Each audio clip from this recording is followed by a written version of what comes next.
ভাল কথা এটা হৈছে যে আমাৰ ইন্ধনৰ মূল্য বৃদ্ধি হৈছে। মই ভাবোঁ ইন্ধন অতি কমে 500 টকা পেট্ৰলৰ আৰু ডিজেলৰ লিটাৰ হ'ব লাগে। আৰু এই যেতিয়া 500 টকা লিটাৰ হ'ব তেতিয়া এই পইচাখিনি নিশ্চিতভাৱে ৰাজকোষত জমা হ'ব আৰু ৰাজকোষৰ ধৰণে আমি ৰাম মন্দিৰ তৈয়াৰ কৰিব পাৰিম। এতিয়া দেশত আমাৰ কেৱল এটাহে ৰাম মন্দিৰ আছে। মই ভাবোঁ জিলাই জিলাই এটাকে ৰাম মন্দিৰ হ'ব লাগে। আৰু যেতিয়া ৰাম মন্দিৰ হ'ব তেতিয়া আমাৰ নিবনুৱাখিনিয়ে তাত ৰঙা কাপোৰ পাৰি শিক্ষা কৰিব পাৰিব। নিবনুৱা যিমানখিনি আছে নিবনুৱাখিনি এটা নতুন চাকৰি তাত পাব যে ৰঙা কাপোৰ পাৰে বহি বহি এটা ভাল এটা ইনকাম হ'ব। গতিকে 500 হ'লে আৰু বেছি ভাল হৈছে। ঔষধৰ দাম বাঢ়িছে। মইতো ভাবোঁ ঔষধ খাবই নালাগে, কাৰণ এনেই আমাৰ শ শ কোটি আমাৰ আচলতে জনসাধাৰণ বাঢ়িছে। মানুহ জন্মিলেতো মৃত্যু হ'বই লাগিব। গতিকে ঔষধ খোৱাকৈ যিমানখিনি পাৰে গৌমূত্ৰ পান কৰি তেওঁলোকে সুস্থ হৈ থাকক, আৰু যদি সুস্থ নহয় তেনেহ'লে ভগৱানক চিন্তি তেওঁলোকে শিপুৰলৈ যাওক। কেৱল আমাৰ দেশখনে নহয়, গোটেই বিশ্বই তেলৰ সংকটত পৰিব, ইন্ধনৰ সংকটত পৰিব। কাৰণ কিয় যুদ্ধ সদৃশ পৰিৱেশৰ কাৰণে হৰমুজ প্ৰণালীৰ যি পথ, সেই পথ কিন্তু ইতিমধ্যে বন্ধ হৈ আছে। যদি এমাহৰ ভিতৰত যদি সেই পথ যদি নোখোলে, কিন্তু বিশ্বই কিন্তু বিশেষভাৱে জুৰুলা হৈ পৰিব, সংকটত পৰিব ইন্ধনৰ ক্ষেত্ৰত। কি এইটো খুব ভাল কথা। যোৱাকালি নৰৱেত দেখিছোঁ আমাৰ বিশ্বগুৰুক বাবা শ্ৰী নৰেন্দ্ৰ দামোদৰ দাৰ মোদীক কোনোবা এগৰাকী সাংবাদিকে প্ৰশ্ন সুধিছিলে, তেওঁ দৌৰি পলাইছে।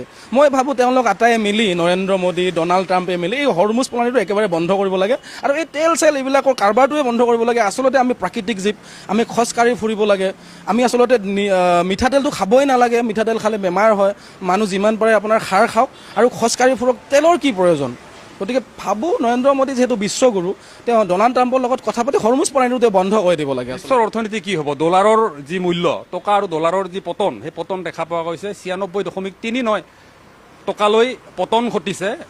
ভাৰতৰ অৰ্থনীতিত কিন্তু বিৰূপ প্ৰভাৱ পৰিছে আৰু পৰিব।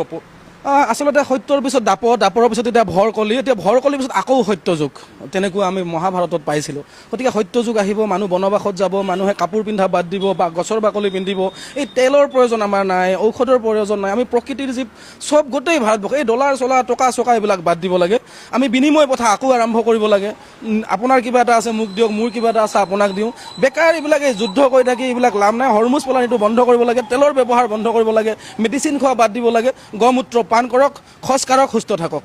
গৰীব মানুহখিনিৰ কি হ'ব? আপুনি যেনেকৈ কৈছে, গৰীব মানুহখিনিৰ কি হ'ব?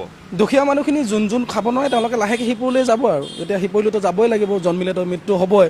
গতিকে আটাই আপোনাৰ শ্ৰীৰামক প্ৰাৰ্থনা কৰক, শ্ৰীৰামক চিন্তি শিপুৰলৈ যোৱাৰ ব্যৱস্থাটো কৰক। এনেকৈ ৰাস্তা মোকলাই দিছে বুলি আপুনি অনুভৱ কৰে? এতিয়াতো সত্যযুগ আহিছে। এতিয়া আমি তেল কিনিব নোৱাৰিম, মিঠাতেল খাব নোৱাৰিম, মেডিচিন খাব নোৱাৰিম, ইমান মূল্য বৃদ্ধি হৈছে। গতিকে তাতকৈ গৌমূত্ৰ পান কৰক, সুস্থ থাকক, ৰাম মন্দিৰৰ ওচৰত যাওক, মন্দিৰ নিৰ্মাণ হওক, ভিক্ষা কৰক, ভিক্ষা কৰি যি দিয়ে পইচা পায় তাকে দি জীৱন নিৰ্বাহ কৰক, আকৌ ভগৱানক চিন্তি শিপুৰলৈ যোৱাৰ কাৰণে চিন্তা কৰি থাকিলে।